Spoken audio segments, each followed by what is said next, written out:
Natasha, my friend, how are you? I'm awesome. How are you doing?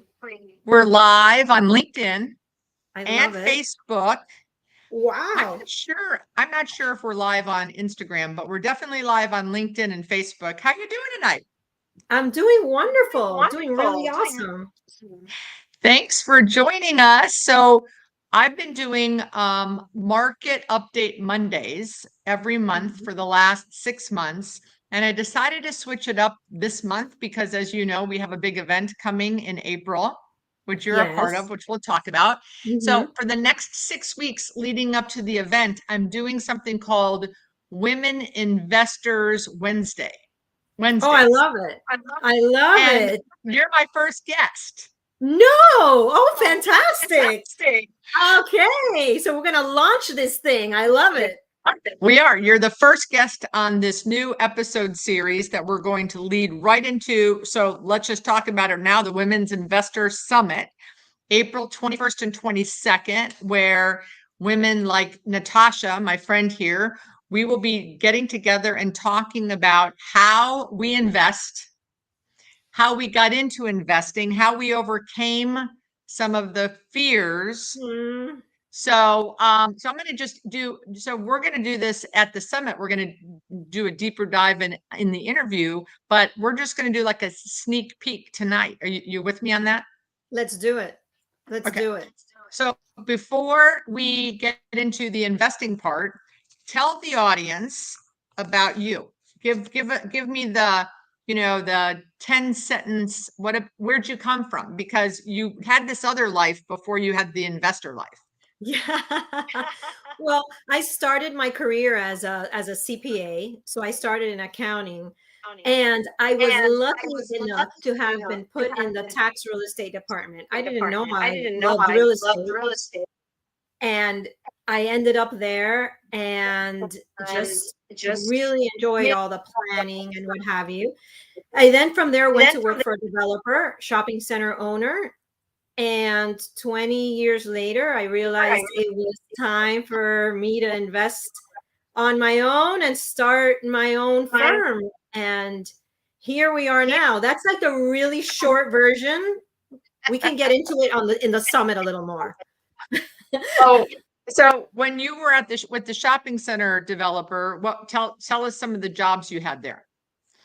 Okay, well, I started with them as their controller, and throughout my career, I ended my time with them as the president of the company. So I was responsible for property management, operations, accounting, and pretty much, ran the organization. So I learned it was an incredible experience, and I got a lot of experience not only in shopping centers but also residential as well. So they So had that they had residential too. condo management condo management was a part of it, and some of it they began their venture in residential, so we dabbled in that. So I got the ability to do both. So when you decided I'm going to go do my own thing, how scared were you, or you weren't scared at all? Oh my gosh, Beth, I'm scared every day. I just keep it in the back seat of the car. The scared, I don't know, does the scared even go away, really? I mean, you just do it. You sign a contract, you're scared. You lose a tenant, you're scared. But you just go, and things work themselves out if you're focused. So Yeah. Well, and if just yeah, I'm getting ready to hopefully sign a contract this week on a big deal. And last week I was in a funk, and I was in a funk because I had fear. That yes, the little insecurity bugs, like, just yes, pop in, and how I'm overcoming that is just by doing my homework, right? The more homework you do, right. the more evidence you have to support your instincts. Like, instincts are good, but when you're dealing with a lender or you're dealing with people that want to invest with you, you better have the right facts to support the instincts, right? There's no question. And so what I end up doing when fear hits me is I keep going back to my spreadsheets. Is this right? Is this right? Oh my gosh. And then I'm like, what am I doing? It's good. And then kind of recenter and know, I know it's everything is how it should be, and just move forward. So you are an investor in multifamily. Yes, my focus is multifamily. So how did you make the jump from shopping center developer where you were there 20 years to multifamily? How did that happen? So what I did first is I renovated a house that I was going to take some time off. And I said, you know what? I'm going to take some time off. I'm going to renovate a house. And when I finished and I put those tenants into that home, the feeling that I got was just incredible. Like, it just felt right to me. It felt just different than when I was in the shopping center business. So I said, you know what? I'm going to explore this, continue exploring it. And then that's when I bought my first 8-unit building. And I'm not looking back. I mean, I love multifamily, love it. And so I focus on How did you find the 8 units? networking and relationships. So the first thing that I did was I didn't have many friends or relationships in the multifamily side, and I just started letting everybody know that's what I wanted to do. And I started building relationships with brokers. I would go visit their properties. They would start understanding that I was a serious buyer, that I understood the process, and just building confidence. And I got a call. I have this deal. Do you want to see it? And I said yes. And then I said yes. And then it's an amazing little property that I love. And it's doing amazing. Wow, that's great. I just kept doing that. I've just kept doing that. Wow. We have a question just popped up. I don't know. So whoever you are, LinkedIn user, tell us who you are, because I would love to know, unless you want to stay anonymous. So here's a question. What are the top 3 traits that we both look for when partnering with one, another investor, 2, a lender, or 3, a broker? So we can both answer that. So for me, when I'm partnering with an investor, I have about 40 investors, I think. I'm going to count that before the summit so I can actually say the right number. But I want an investor that, oh, hey, Nikki. So I want an investor that doesn't bug me and trusts me. Like, if, I want you to do your due diligence. If you like the deal I'm buying and you want to be my partner, great. I'm going to give you a quarterly report, and I need you to trust me or don't get in the deal with me, type of thing. Do you know? So like, of my 40 investors, I have all but 1 that fills that category. They don't bother me. They are happy when they get their reports, and they're limited partners. They're supposed to be passive. They're not supposed to be calling me every, minute of every day about little things, right? So, I mean, for me, that's the best investor. As long as I'm doing my job, I'm improving the asset value, they're getting a distribution, and I'm communicating that with them on a regular basis, I would like them to be passive. So what about you with lenders or brokers? So with lenders, I believe that you can tell when you start speaking with a lender, you can see if they're willing to work with you or not. Meaning sometimes there's, hair on deals where the deal's a great deal, but there's just one little thing that doesn't fit their criteria. There are many lenders out there that are really willing to work with you. And if they're too straight, and not straight, that's not the right word, but if they're too rigid, then you want to kind of evaluate that, because you need a partner in a lender. So what's interesting, well, the question said it, when you're partnering, the lender's your partner too, because something can go south, and that doesn't mean that the loan's going to go bad. That just means that you got to get creative so that you can make it work.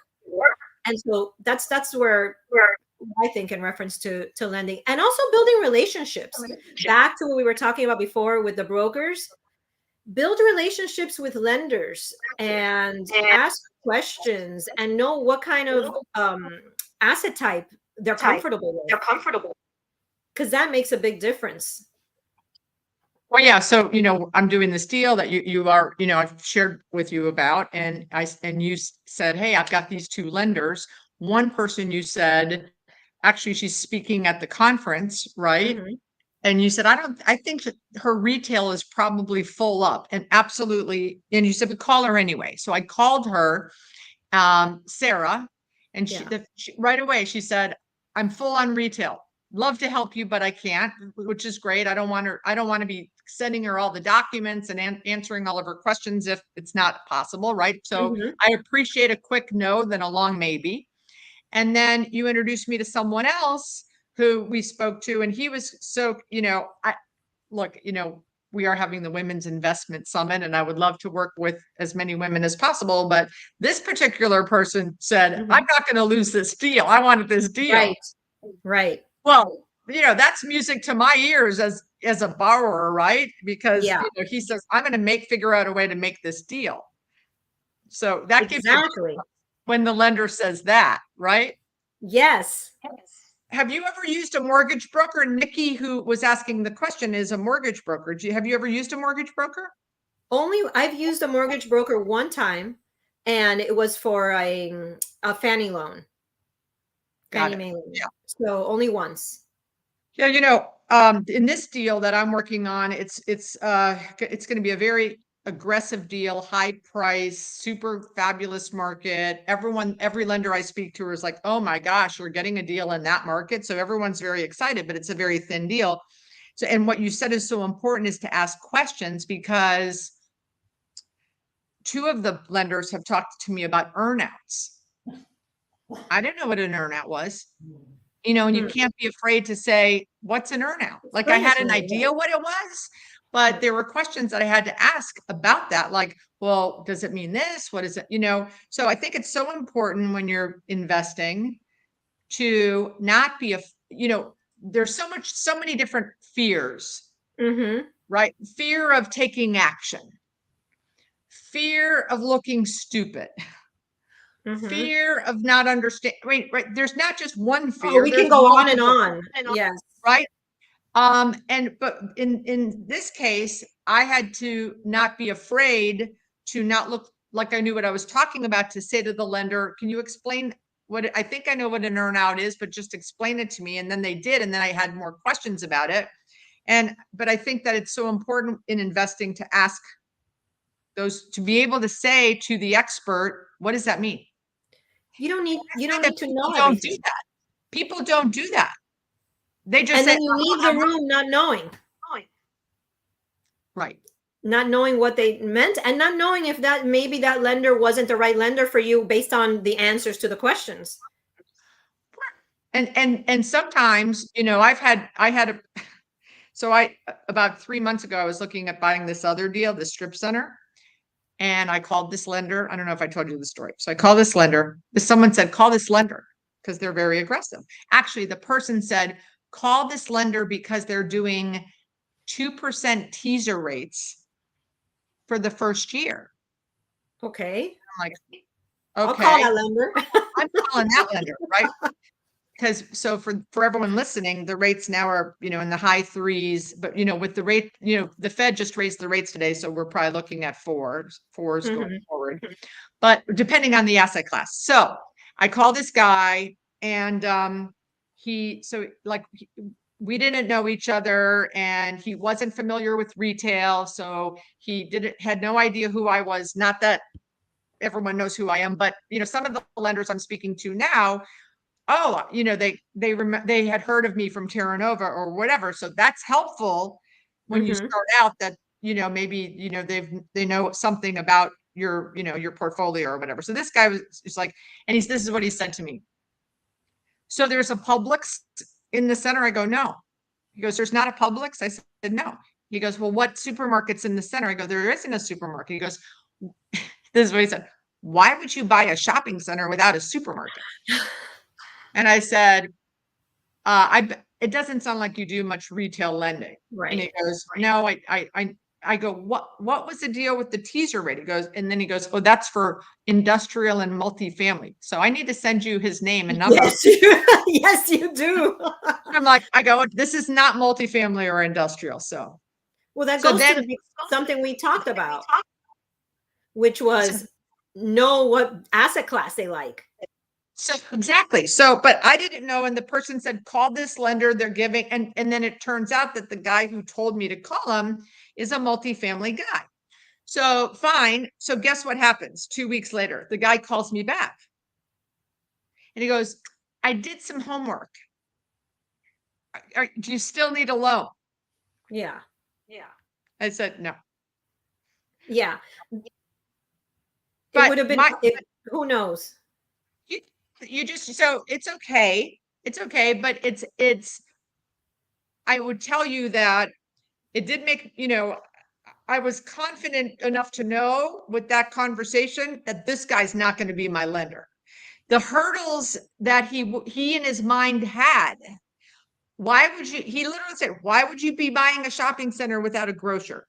I don't know. I own 6 centers, 5 don't have grocers. They're doing pretty good. And that would have permeated through the whole deal. Right. Yes. Versus the guy who says, oh my gosh, that submarket, we have a branch in that submarket. How did you get that deal? We're not losing this deal. Mm-hmm. Like, awesome. So, creativity. How important is creativity in investing?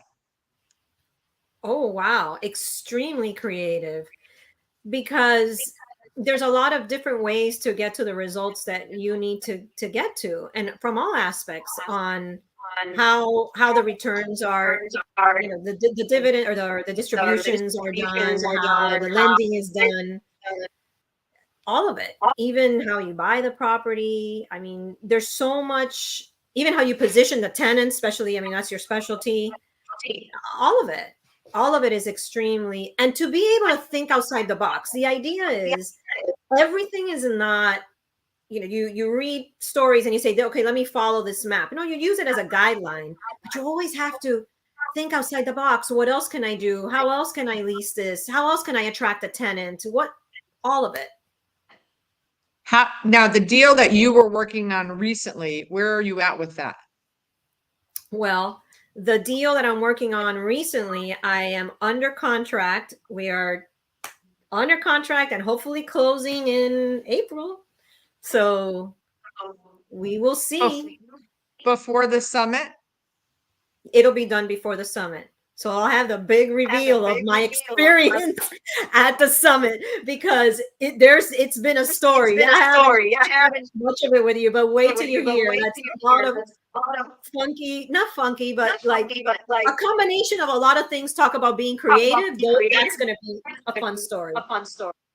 Oh, I'm excited. That's great. Yeah, I don't want to know anything until it's closed, and then we'll just share this with the group. Exactly. I like that idea.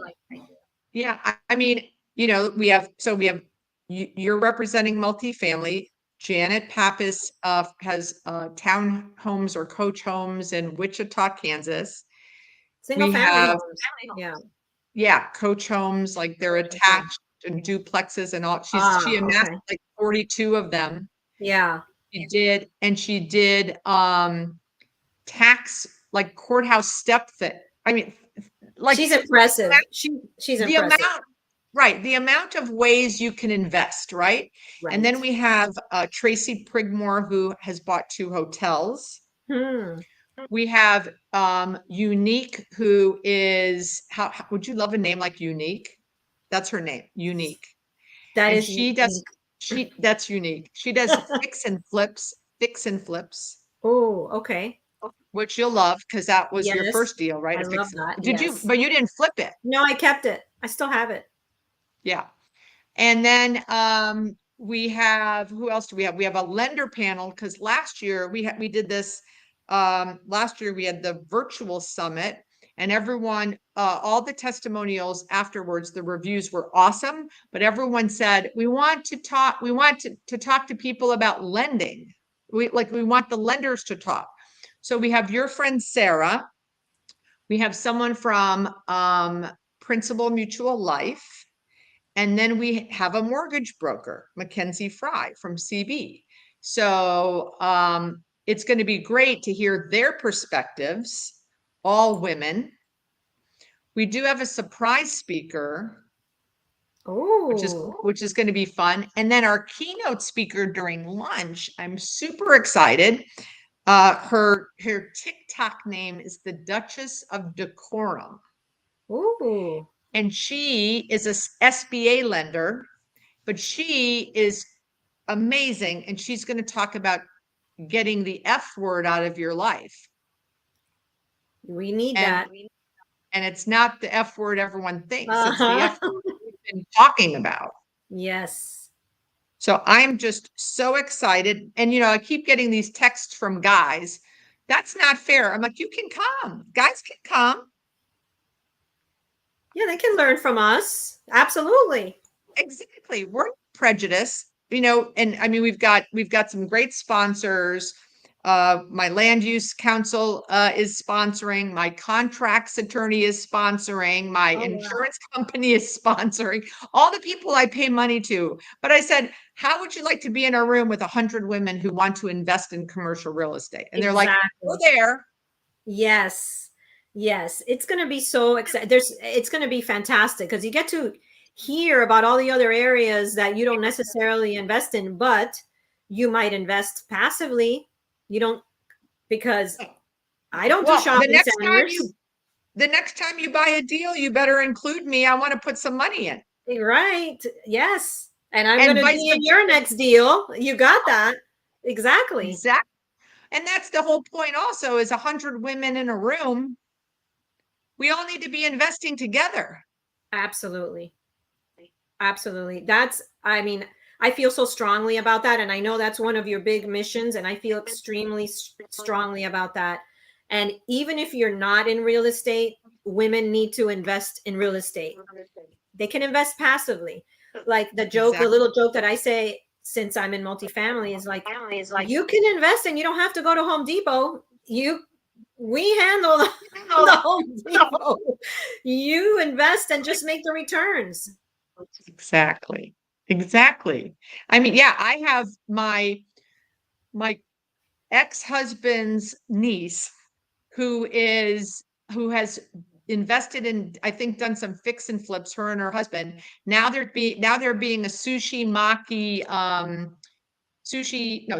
sake franchisee. I just texted her. I said, you need to come to the summit. The place where I go get my nails done, they have like 7 nail salons. Now they're opening restaurants. So every time I'm in there, she's talking to me about, how do you partner and this? So I just texted her. I said, you need to come to the summit. We were focused on sending the summit information to the people I know in real estate. And I'm like, well, wait a minute. There's people that are interested in investing in real estate that aren't in real estate. Exactly. I'm so glad that happened, because it's so true. And then they get comfortable with the different asset classes, and then they start learning which area they like. And then there'll be plenty of us there that they can invest with. And I posted this. I don't know if you saw this. Did you see how many millions of dollars the women from the last year's summit have invested in the last 12 months? No, I didn't see that. Are you going to tell us? Are you ready? Yeah. Over $50 million. Wow. So my goal this year is 100 million. I love it. Okay. Why not? That's the question. Why not? Well, and the theme of the event is, if we can do it, so can you. That's right. Right? 100%. Well, I am so excited that you were my first guest. Me too. I'm so honored to be here with you, Beth. This is awesome. And we have Gabe Gonzalez to thank that we met each other, right? That's right. We do. Well, remember, I knew you a long time ago. but reintroduced So us. we reconnected because of, we can thank Gabe for that. There's no question. When I told him my story, he's like, "Oh no, wait a minute." He started texting. He's amazing. He is. So, all right. So we've got so April 21st and 22nd. If you guys have, if you're interested, check out the link on my website, bethazor.com. We would love to see you, right, Natasha? Oh my gosh, would love to. Would love to see you, meet you, answer any questions you may have. And Oh, we're invest gonna with have you. roundtables. So they have opportunity to.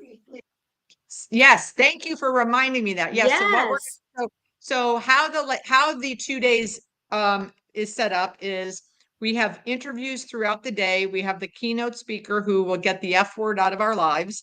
And then after we do all of the fireside chat interviews, similar to what I'm doing now with all of the different people in the asset classes, then all the speakers will be at a roundtable. So if you're interested in investing in multifamily, you can go sit at Natasha's roundtable. If you're interested in retail, you sit at whoever's my roundtable, someone's roundtable, hotels, etc. Then that night, the ladies who sign up for VIP, we have a VIP cocktail party and light dinner. And then the next day, we're all the VIPs, 50 of us, are getting on a bus and we're driving around my 6 assets. And I'll be handing you guys a book that talks about why I picked the asset, what it looked like when I bought it, what it looks like now, how did I raise family and friends, how did I get the loan? And every one of those properties has a million stories that go with it. So we'll have fun on the bus. Yes. And actually, it's so funny. I was telling you before we went live, the VIPs almost sold out. We actually sold out the first bus. And then I didn't want 2 buses because I want to be on the bus with all the people. So what Josie did is she found a bigger bus and we upped it. So now there's like 10 spots left on the bigger bus. So Oh wow. Okay, well, once that's sold out, we're done. Go get your ticket. All right, my love. Get on that bus. I will talk you. Don't miss the bus. I'll talk to you soon, Natasha. Thanks for doing this. Good luck on your deal. I can't wait to hear about it and have you tell all of the ladies in the audience the twists and turns. And then hopefully, I mean, mine won't be closed. So if I don't sign the contract until Monday, I have 30 days due diligence and a 15-day close. So mine won't be closed, but I'll be in the thick of it. You will be. Oh my gosh, it's so much exciting stuff we're going to be talking about. I love it. All right, my dear. Mwah. Mwah. Thanks for having me. See you soon. Bye. Bye-bye.